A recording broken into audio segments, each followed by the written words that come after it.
Hello and welcome to another episode of Issues and Insights. I'm Bryce Shoemate from Hardin County Government, and this month, April, is Volunteer Month. And so with that in mind, we wanted to talk today's show, since this is a county-based show for our part, we wanted to talk about volunteer opportunities. And there is one need that we have in our county that is extremely high for public safety, and that is our volunteer fire departments. And so we want to talk about that today. And today's guest that we have with us is our Judge Executive, Daniel London, and Assistant Fire Chief from Kentucky 86 Fire Department, Greg Lowe. And some of y'all may not know this, but Hardin County actually has a Hardin County Fire Chiefs Association that meets monthly so that we can talk about topics going on throughout the county. And Greg is our treasurer for the County Fire Chiefs Association. So gentlemen, welcome to our show today, and I thank you all for taking time out of your all's busy schedules to be with us. But Greg, I actually want to start with you first and talk about this need for volunteers for the local fire departments. People don't realize how many volunteer fire departments we truly have in the county. There are a total of 15 fire departments in the county. Only 3 of them are paid: Fort Knox, Radcliffe, and E-Town. The others are totally all volunteer. And in the state of Kentucky, over 75% of the fire departments are volunteers. And it's a big undertaking. We're always looking for manpower. For example, in Kentucky 86, we have 22 people on our roster. During the daytime, we might get 5 that would respond to an incident because most of them have daytime jobs. At night and on weekends, it's a little different story. We'll get 15 or 20 at an incident, but the need for manpower is always there, and it's or woman power. Or woman power, yes. There's always a need for more folks on the volunteer service. And Greg, I'm going to throw a few questions out at you. It's kind of what if. What if I'm retired and I'm worried that I'm not able to do those kind of things? What kind of folks are you actually looking for? We'll take anybody and everybody. There's always something to do at the firehouse. There are admin duties that need to be accomplished. So if you don't want to put on bunker gear and you don't want to make an interior attack, we'll have something for you to do. You can engineer a truck. That doesn't take any, you don't have to go inside if you're standing there on the truck, ensuring the guys inside have water. So there are things that retired folks can do. So my other question on the other end of the spectrum is, okay, I'm in high school, and I think this is cool because I've been watching all these TV shows. When I was growing up, it was Squad 51, right. Emergency, and so that's what sparked my interest. And I grew up at Vine Grove Volunteer Fire Department. So tell folks about what the age requirement. We have a junior firefighter program, and that's where we grow the people to replace old guys like me. And we have about 4 or 5 young folks, high school kids in the program right now, and they will at 86. At 86, yes.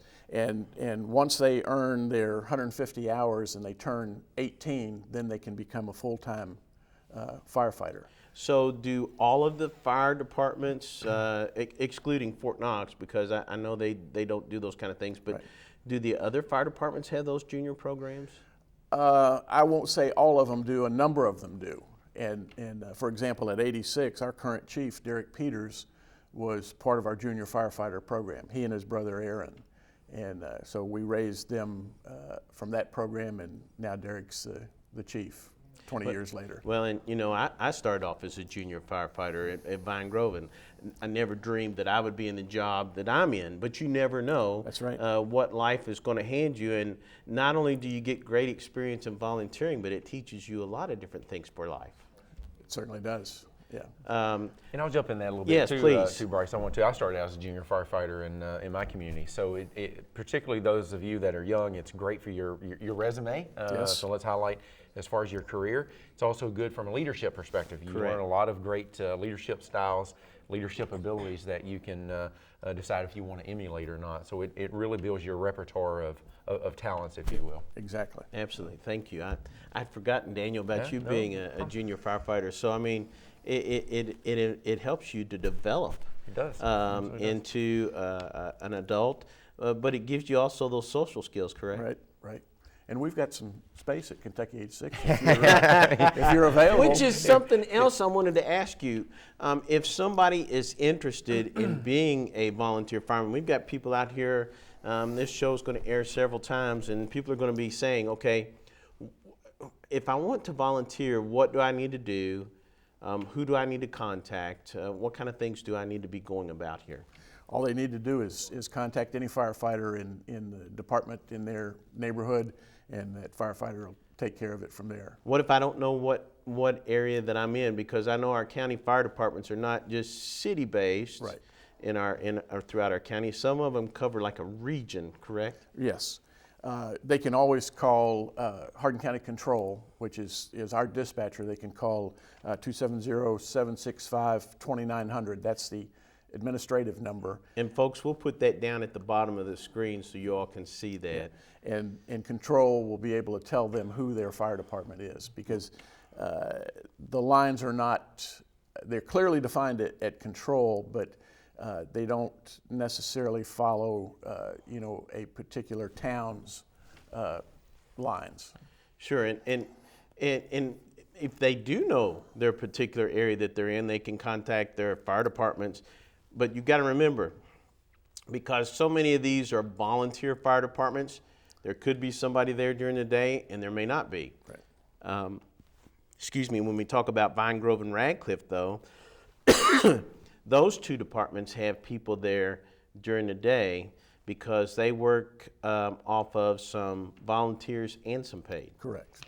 When I got on Kentucky 86, I was living in Howe Valley at the time and was still on active duty with the military, so I went past the firehouse every day. And after a couple of months of doing that, I stopped in there one day because I saw a truck out of the bay, and I walked up to the truck, and there was a guy underneath the truck working on a front-mounted pump. And I tapped him on the foot, and he came out from underneath there, and I said, "How does a fella go about joining this outfit?" He said, "You be here Tuesday night at 7 o'clock, and I'll take care of the rest." It was the Chief, Louis Crozier. Okay. And I'm assuming that was when they had their fire department meeting on those Tuesday nights. Yeah. So now, 25 years later, I'm still doing it.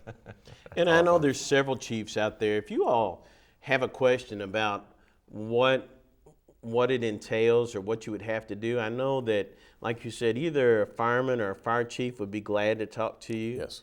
And if you're unable to get a hold of our central dispatch area, you can call my office. I'm Bryce Shoemate, and I'm over emergency services for the county government, but you can call my office at 765-2350. And again, that's 270-765-2350. And I'll help you out, get lined out to what fire department or what area you belong to so that you can get to talk to those people as well. And we'll put that number at the bottom of the screen as well so that you all can see that number. One thing I do want to ask you is, some of these people may say, I don't live in this person's area, but I'd really like to be on the fire department with my buddy. How does that go, Greg? That varies from department to department. We pretty much want our people to live within the Kentucky 86 area. Now, we make a few exceptions for people that are just right outside the area. For example, we've had people that lived on North Black Branch behind Central Hardin, which is out of our area, but it was close enough that they could still make runs. So, like I say, it varies from department to department. And one thing that maybe people don't know is, even though you all protect your region, you all get calls to go outside your region to back up other fire departments as well, correct? Correct. As I said earlier, daytime response is tough for all the volunteer departments. So we have mutual aid agreements, and in some cases, it's an automatic tone out. For example, if we have a fire in the Cecilia area during the daytime between 6 in the morning and 6 in the evening, and it's a structure fire, let's say it's closer to Rineyville, then Control will automatically tone out Rineyville to come and help us, so we're sure we have enough people on board. And likewise, if Stevensburg had something during that time frame, Control would automatically tone us out. And let's talk about something that you and I have talked about, fire chiefs meetings before. some of these people that are watching may say, what would happen if I get hurt fighting a fire and I can't go to my regular job? How do I make a living? What do I do? Okay, if they are a member of the fire department and they're injured in the line of duty, workman's comp takes care of them.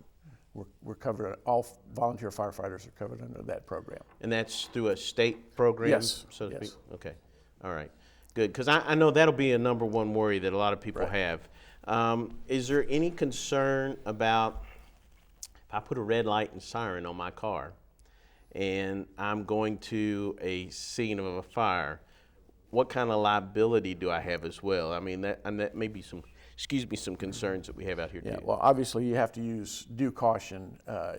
The fact that you're running red lights and siren does not give you The right of way. The right of way. You are asking for the right of way, and if people don't give it to you, well, you know, that's they don't give it to you. Right. And you just have to do the best you can.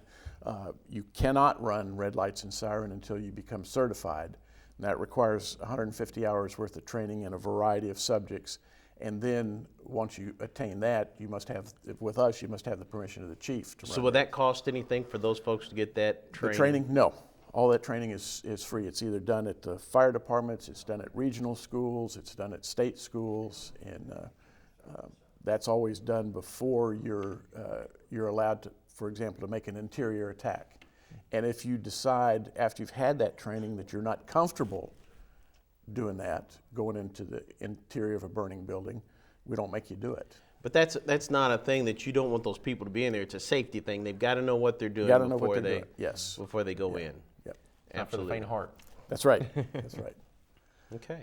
Normal people run out of a burning building. Firefighters are a little different, and they run inside. We're Abby normal, right? Yeah. So, okay.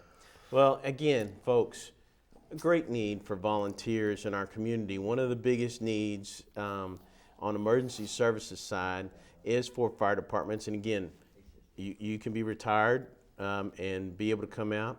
A young person, if you're looking at, man, these emergency shows look really cool and you want to find out more, it's not all the things that you see on TV. There's work, and it's hard work. Please come out and see so that you can see for yourself and get some more information. And again, Greg, that number to Hardin County Dispatch, Central Dispatch, we call it Hardin County Control. Right. 270-765-2900. And they can help you know what area you're in so that they can give you the number of the phone number of the specific fire department that you would belong to for that area and get you hooked in there and call that department. Or if you're not sure of them or you can't get a hold of them, you can call my office. I'm Bryce Shoemate with Emergency Services for the county, and it's 270-765-2350. And we'll put both of those numbers down at the bottom of the screen so that you all are able to get those. Greg, thank you for all that you all do. Sure.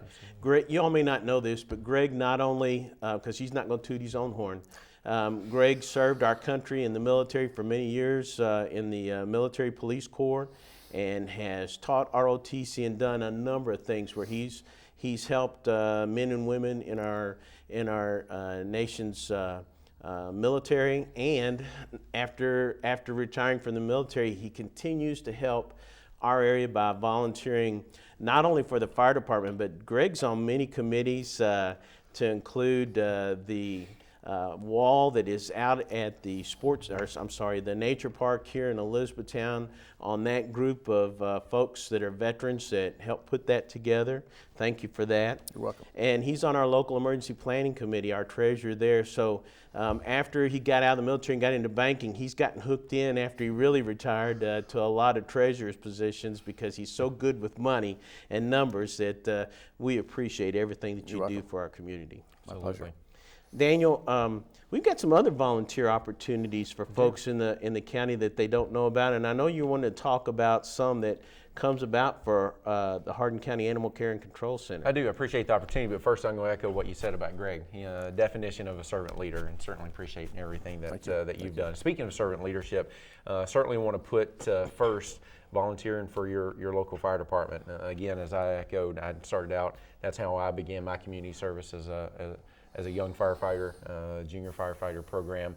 That is the greatest example in my mind of serving your community, because that's an emergency need. You're helping someone in a state of desperation. So if you want to be a servant leader, beginning with your fire department is a great way to do that. And Daniel, I know that's a great way because we get a lot of folks that started out that way that are now Absolutely. our paramedics and EMTs, our police officers, and full-time firemen. They are. I went on to become an EMT for a number of years, and again, you get that opportunity to help people in need, putting them before your own need, and that's incredibly important. Shifting real quick to the volunteers that we need within our within county government. Our animal shelter, for example, we have at any given time anywhere from 100 to 200 animals in our animal shelter, and as you can imagine, they're not made like us to be cooped up. And so we ask for people to come in and help us with those animals. We have about 12 employees at any given time at the animal shelter. So as you can imagine, that ratio of taking care of 150, 200 animals is very challenging. So we need those volunteers to help. It can be as simple as taking a dog from his pen and walking him for a few hours to de-stress him or that situation with that animal. We have a volunteer vet right now assisting our full-time vet. So there's a role for any and everyone. So any of you veterinarians that are out there and would like to volunteer, we'd be glad to have you. Come on in. There's Our plenty veterinarian to do. assistants, yes. Yeah, absolutely. There's plenty to do. Just helping show a pet. Obviously, we want every animal to find their forever home. And so coming in to assist with showing those animals is a great need and a big help to us. So we'd love to have you. And if somebody wanted to do that and they're watching our show right now, how would they go about volunteering for animal care and control? You can go to the animal shelter. It's located on Peterson Drive, or you can call my office, 270-765-2350. We will hook you up with our animal control director, our volunteer coordinator as well, to ensure that you have an opportunity to do that. You can also locate us on Facebook, Hardin County Animal Shelter. It's a great way to connect as well. Is there anything specific that people have to do? Almost what I asked with Greg, if we're retired or if we have maybe some medical needs that we're not sure whether you'll allow us to do it or not. What is? Yeah, there's virtually no restriction. We have a minimum age 16. So if you're 16 and older, we will find something for you to do. Okay. There's no issue or concern there. And it's very rewarding for you because I can tell you these animals are absolutely going to love on you because they are looking for someone to take them home. Obviously, they're in a very stressful situation, as you can imagine, and so they're going to take to you like duck to water. So you will be loved, I assure you. So that you brought up a good point. 16. So if we've got some high school folks out here that are saying, I'd like to maybe become involved in animal services, animal science, veterinary science. They can come out and see if that's what they truly like to do. It's a great opportunity to do that. If you're looking for that particular career path, there's no better way to find out whether that's made for you or not. Another point to that, many of the clubs, high school clubs, require you to have community service hours. So obviously that could be fulfilled through fire department, or it could be fulfilled through the animal shelter as well, in gaining those hours. Awesome. What about folks that? I know you've got some soldiers that have volunteered. Their units have volunteered, and we've got active duty military folks that are watching our show as well. They may say, hey, I've heard something about this. How can I find out more about, I can't remember what you called it, boots to something. Yeah, so one example is the Audie Murphy Club, and I know Greg's very familiar with them on post. They've been very involved in our animal shelter, and they've come in every Saturday. We have a group of soldiers that show up that get our animals out, play with them.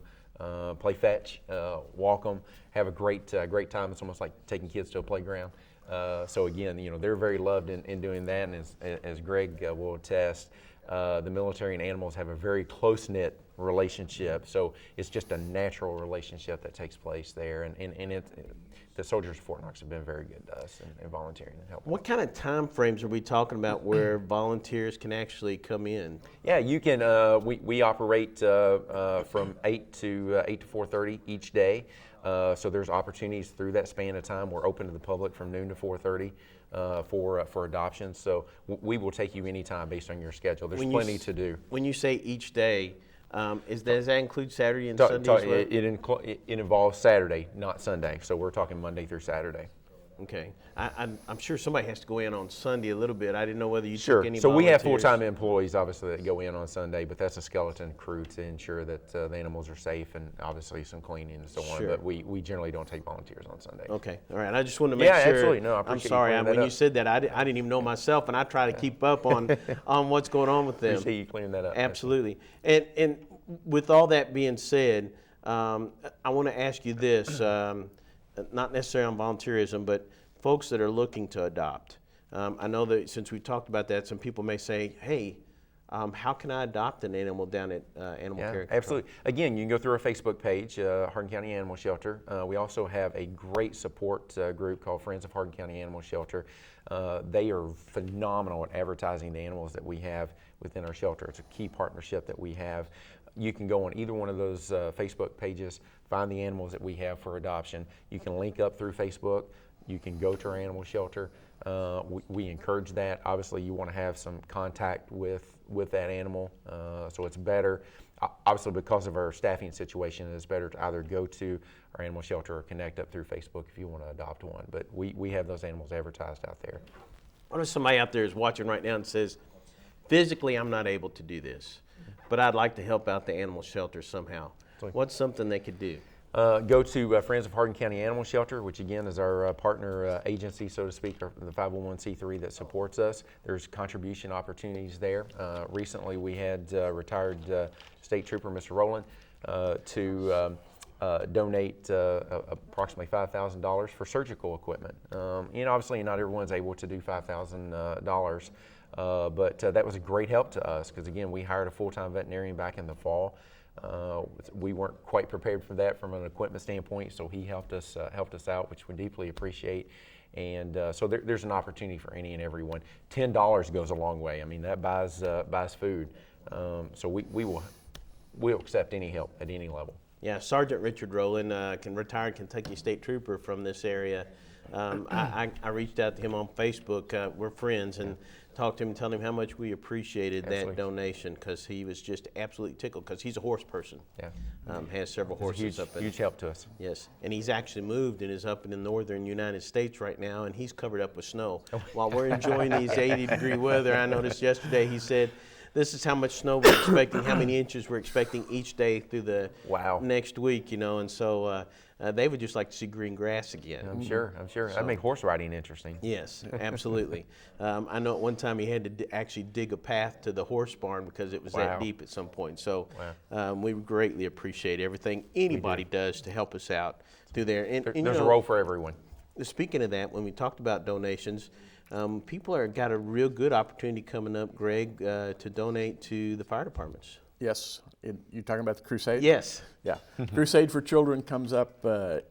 You'll see people out starting probably around the Memorial Day weekend. Fire departments will be collecting where they can. We can't collect on the street on 31W anymore in E-Town or in Radcliffe. But firefighters are innovative and they're finding other ways to make money to support the crusade. And 100% of what's donated to the crusade goes to the kids. There's not, we don't have a CEO, there's not a bunch of admin folks that we're paying. It all goes to the kids, and a great deal of that money comes right back here to Hardin County. And that's another way actually people can volunteer. If they're only able to help volunteer during crusade time. Speaking of folks that have been involved in that, there's a lot of things that you have to do, counting money, making trips to the roadblocks, taking food and picking up food from vendors. So, I mean, there's a lot of things that go in with that we could truly use volunteers that we don't have any other time of the year. Sure, absolutely. Be glad to put them to work. And so, speaking of that, if you're out there and you are a vendor that has food, paper plates and cups, drinks, those are kind of things that the fire departments could really use, especially during crusade time or even at a time after they come back from fighting a fire. So Red Cross comes out and helps us quite a bit, and that's another volunteer program. Right. Red Cross comes out and sets up a canteen anytime that we're at a major fire to help with refreshments and reconditioning these firefighters after they get some time to get rested and get back up and can go back firefighting, because sometimes we have to rotate people in and out. Right. So if y'all are interested in donating for Crusade for Children, contact any one of us and we'll be able to hook you up with whichever fire department's in your area, or if you just want to know how to donate, we will be able to hook you up with that as well. We'll come pick up the donations. Absolutely, absolutely. Guys, I knew that our time would go by fast when we start talking about this, but one last thing I want to talk to you about, Daniel, is I know that you are on the board for Habitat for Humanity. In fact, I think you're President. chairman, president of the board. So talk to us. This is another great volunteering opportunity. It is, and that's an organization I'm very passionate about. So I appreciate you allowing me to talk about it. So we help people who have housing insecurity. So folks who cannot go to the bank, get a loan to go buy a home, and they're living in very troubled conditions. Great opportunities there to help. Again, $5. We will take anything. We try to build 4 to 5 homes each year. We could do 10 a year and still not really get after the housing insecurity situation that we have here in Hardin County. You can go to our building site and assist. Again, we have a minimum age of 16. You can't use power tools unless you're 18. Now, wait a minute. Let me ask you this. Absolutely. What do you mean you can go to the building site and assist? So talking about where we're actually building the home. So that can change, obviously, depending on where we're building, where we have lots. Right now, we're building in the city of Elizabethtown. We've built homes in Vine Grove, Radcliffe, even Upton. So we've built all over Hardin County. Right now, we have building lots in Elizabethtown, so we're building in this area. You do not have to have construction experience. We will teach you. Many of the jobs don't require power tools, might require a hammer. If you can pack a 2x4, we will use you. So you can, again, check out our Facebook page, Hardin County Habitat for Humanity. We would love to have you. It's a great organization. Yeah, Kim and I went one time and just swept the floors. Well, we were cleaning up after everybody, was getting sawdust everywhere and trying to clean up, getting ready for other things on inside the house. So, I mean, you don't have to have a set of skills in order to be able to volunteer. Absolutely not. And you can help the family just by buying them a rose bush to help with landscaping. They treasure this home. We're having a home dedication coming up in May. We'll advertise that on our Facebook page. We'd love the public come out, check. That's a great opportunity to check out our organization. Bring tissues because you will cry because it's phenomenal seeing these families take ownership. Daniel, if somebody's interested, what is you say go to your Facebook site? Go to our Facebook page is the best way to connect up with us. Hardin County Habitat for Humanity. Send a message. We'll respond like that, and we'll get you connected up. Whatever you desire, help him build the home, provide a donation, whatever the case may be. We'll get you linked up. Awesome. Gentlemen, thank you all. Thank you for I knew our time Appreciate would go by fast. Absolutely. Folks, it is Volunteerism Month, and these are just 3 organizations that can use volunteers. There are dozens and dozens of organizations that can use volunteers. There's civic groups that you could belong to that volunteer their time. Please think about your time that you have on hand, and even teaching your young people that this is a great thing to do, that there's no better thing that you can give to people than to volunteer for something, because Henry White used to put it so well.